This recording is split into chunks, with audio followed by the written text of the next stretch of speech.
Ang populasyon ng Pilipinas ay binubuo ng pangkat etniko. Bawat isa sa mga pangkat etniko ay may sariling wika, kaugalian, tradisyon at paniniwala. Matatagpuan sila sa iba't ibang dako ng bansa, Luzon, Visayas at Mindanao. Ang malaking pangkat etniko sa Pilipinas ay kinabibilangan ng Tagalog, Cebuano, Ilocano, Ilonggo, Bicolano, Waray, Kapampangan at Pangasinense.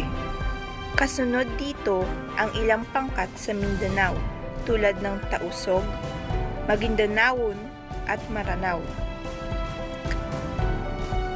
Kabilang naman sa maliliit na pangkat etniko sa bansa ang mga Ifugao, Bontoc, Kalinga at Kankanyay